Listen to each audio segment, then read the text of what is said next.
السلام عليكم ورحمة الله. الحمد لله رب العالمين، والصلاة والسلام على أشرف المرسلين نبينا محمد وعلى آله وصحبه أجمعين. Continuing inshallah ta'ala with the fiqh of worship, we'll talk about the salah of those who have a condition, what they call them salatu ahl al-a'zar, the people they have conditions, they have an excuse, they're not able to perform the salah in the most perfect way. And as we know that since Allah subhanahu wa ta'ala ordered us to establish the salah and to follow the Prophet ﷺ in the way that we make the salah requires some actions, physical actions, whether it's some conditions of it, of wudu, for example. So this requires actions, water to be on certain organs of the body, to stand, to make ruku', to make sujood. So what if a person is not able to do that, whether he's sick or traveling or something of that nature? So the subject of those who have excuses is part of the Sharia, and it's mentioned in the text in the Quran and in the Sunnah of the Prophet ﷺ. And this is by the mercy of Allah subhanahu wa ta'ala. It's part of the deen is to know these rulings. And Allah subhanahu wa ta'ala is the most merciful, and that's the ease in the deen and the perfect ahkam and rulings in the deen of Allah subhanahu wa ta'ala. So let's start with the salah of a person being sick. One thing to be noted very clearly as a principle, that a salah, there's no exception or there's no condition whatsoever or anything that would make the person doesn't have to pray. Or salah becomes not an obligatory upon someone under any condition, unless a person is dead, which is, of course, there's no responsibility there, or someone that becomes insane, as the Prophet ﷺ, رُفِعَ الْقَلَمُ عَنْ ثَلَاثٍ. 3 people, the pen has been lifted. That means it's not written, does not write for or against them anything. النائم حتى يستيقظ, the one that is sleeping till he wakes up. والصبي حتى يبلغ, the child till he becomes in the age of puberty. والمجنون حتى يفيق, and the insane person till he regains his sanity. So if a person is awake, then he has to make salah. And then if a person is sick, then this is where, according to the sickness, according to his ability, he has to perform the salah to the best of his ability. So it's mandatory, and that's always the ruling when it comes to make the salah. It has to be explained and done in such a way that, as the Prophet ﷺ, he said, صلي قائما فإن لم تستطع فقاعدا فإن لم تستطع فعلى جنب. And this hadith is in Bukhari, which means pray standing. If you're not able to pray standing, then pray sitting. If you're not able to pray sitting, then pray on your side. So when someone asks, how can I pray when I'm sick? The same thing is to be said. Pray standing. If you're not able to pray standing, pray sitting. If you're not able to pray sitting, then pray on your side. And when you pray on the side, then the face should face the Qibla. And if that's difficult, then on the left side.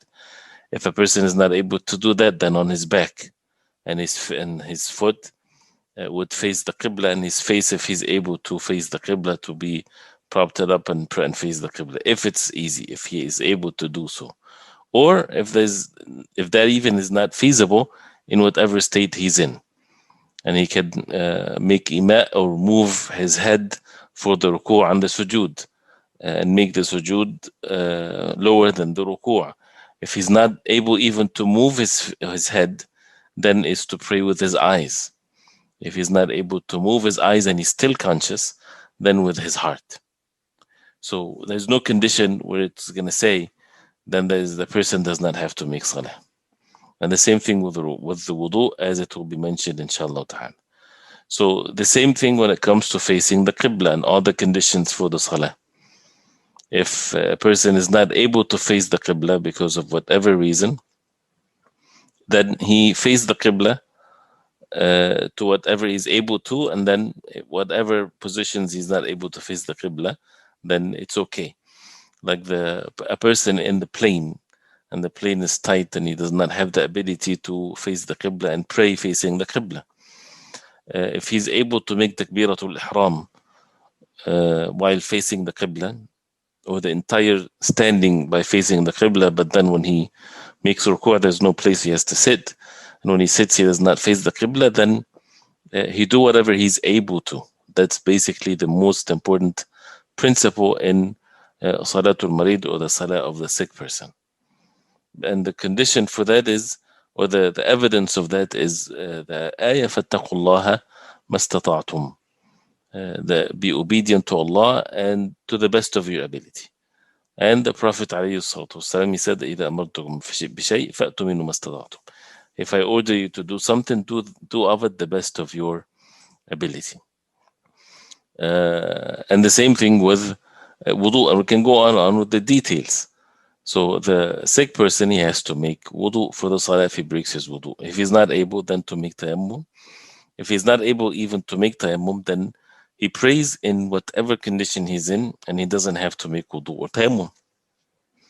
And some people, and that's something that requires education.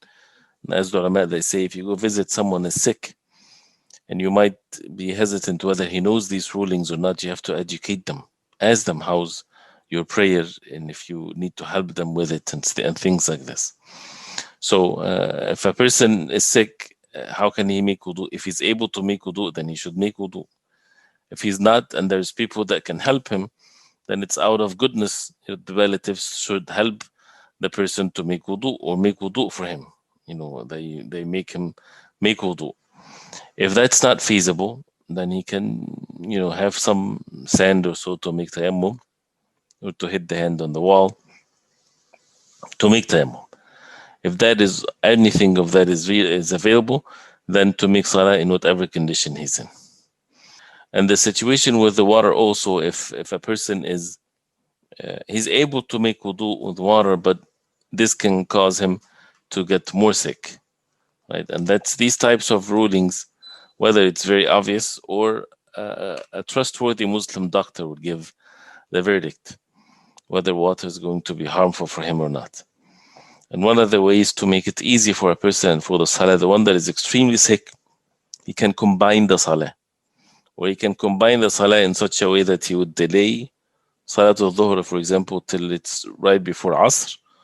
Then he makes wudu, or makes any form of tahara, purification. Then he prays Dhuhr, and then wait for a little bit for the adhan of Asr. Then he pray Asr. So as if he made Jama', but it's not really Jama', combining. The same thing with Maghrib and Isha. If it's difficult for him to make wudu, if it's difficult for him to make salah itself, right? But of course, the salah has to be complete for rak'ah and so on, because he is resident, and being sick does not make it permissible for the person to make qasr. If the way that to make salah when a person is sitting, right? If a person is not able to stand, and we talked about that before, in which sometimes people, they think since they're sick and they're not able to make sujood, for example, so they start the salah from the beginning sitting. That's not permissible, because every rukn, every pillar of the salah should be observed to one's best ability. So if a person, his problem is in the sujood, then he should stand and make ruku', and then in sujood he should sit and move his head forward. If his issue is with standing, then this is the only thing that he makes him sit, and so on. That's why a person should, be not at ease. This is in the fardu salah. This is only in the fardu salah. The optional salah, a person can sit from the beginning to the end. And the way to make ima', or to move one's body when the person is sitting making salah, you don't have to have a table in front of you. You don't have to have a pillow that you put your hands on or whatever. You can just sit, whether it's on the floor or you sit on a chair, and your hands normally, in the position when you sit in the shahud. But if you're standing in the position of standing, you put the right on the left, as if you're standing but you're sitting. So when it's time for ruku', to raise your hand, and you can then move all of the upper part of your body forward, or the head only. Both are valid, inshallah ta'ala. And the movement of the sujood is lower than the movement of the ruku'. Right? And then to observe the different positions accordingly. If a person, and the issue of the principle of فَاتَّقُوا اللَّهَ مَا اسْتَطَعْتُمْ, be obedient to Allah to the best of your ability. There are many situations that a person can face. If a person, for example, he is able to make sujood, but not all the way, then he should make sujood to whatever position that he's able to do so. Um, the ulama, they talked about, for example, prisoners. When the floor is, sometimes people they might torture them or something like this, and they put dirt on the floor, or impurities. How to make salah when there's impurities on the ground and the person is not able to make sujood, or to find a place to make sujood. Then to make the salah, the different positions of the salah is normal, and then with the sujood he should lower his head to the best of his ability, even if he does not touch the ground with it. So again, it's according to فَاتَّقُوا اللَّهَ مَا اسْتَطَعْتُمْ. And the principle also that the ulama always used is al-mashaqqa tajlub at-taysir. The hardship or the difficulty brings ease. Ease comes with difficulty. So whenever a situation, a person is not able to do something, the ruling will become easy for him. And that's the flexibility and the ease in the deen of Islam. The same thing with a person is not able to go to Salatul Jama'ah in the masjid because he's sick, then he can pray in his place, and that will be the same reward, inshallah ta'ala. And being sick is one condition. And also as a condition for a person not to go for the Jama'ah, if his sickness will, according to the means that people know, might be prolonged as a result of going to the masjid, then it's better to stay at home and to make salah for the sake of Allah. And the Prophet ﷺ said in this beautiful hadith that gives the comfort for anyone that used to be steadfast on the deen of Allah when they're healthy, if they sick, the rewards will be given in full. The hadith of the Prophet ﷺ is in Bukhari and others. إذا مرض العبد أو سافر كتب له مثل ما كان يعمل مقيما صحيحا, which means if the slave of Allah gets sick or travels, it will be written for him what he used to do muqiman while he's resident, and sahihan while he was healthy. Right, so this is by the mercy of Allah subhanahu wa ta'ala how things are. The salah or the salah of the person when he's traveling, and the traveler, without going into so much details, but just to be brief, inshallah, it's mentioned in the Quran with regards to shortening the salah and so on. Al-Qasr, or shortening the salah for the traveler, is sunnah. This is recommended act. This is something that the Prophet ﷺ always did, whether he's secure or in state of fear or whatever. And Al-Qasr is to pray the 4 rak'ah, 2 rak'ah. So there is no qasr for Maghrib salah. It's only for Dhuhr and Asr and Isha. And what does constitutes traveling? This is an issue. This is a mas'ala.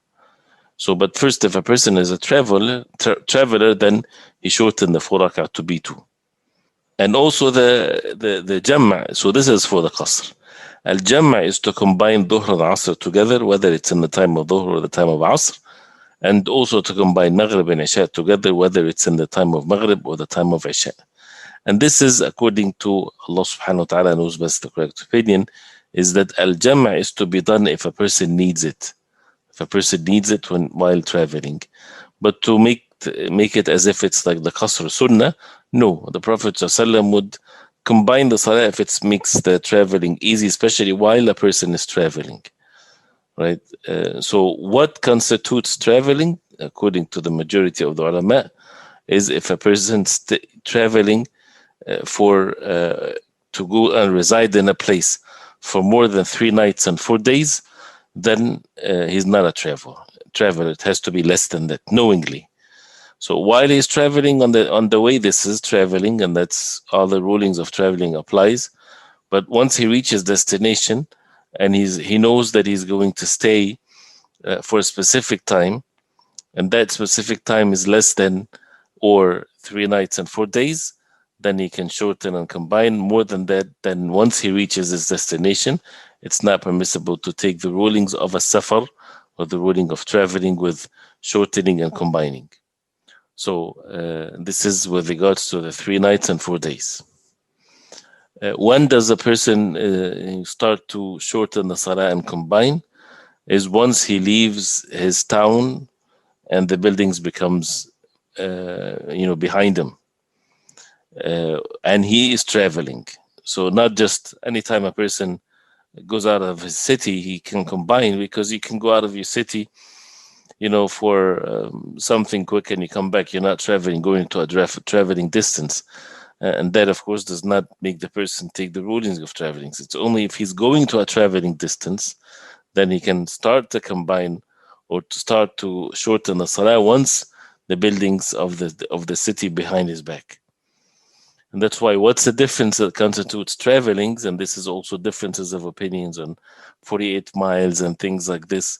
And the ulama, when they mention this, looking at the prayers of the Prophet ﷺ or the travelings of the Prophet ﷺ, but anything that is considered to be traveling, then it makes it permissible for the person to take the ahkam and the rulings of traveling.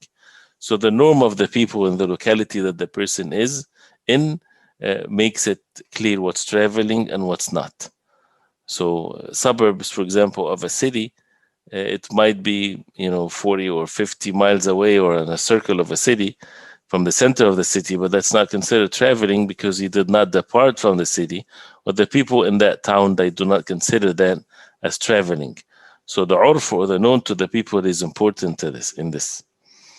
And to use the 48 miles as a way to help to carry it with us, in our ruling, not to make it the way to determine a distance of traveling or not.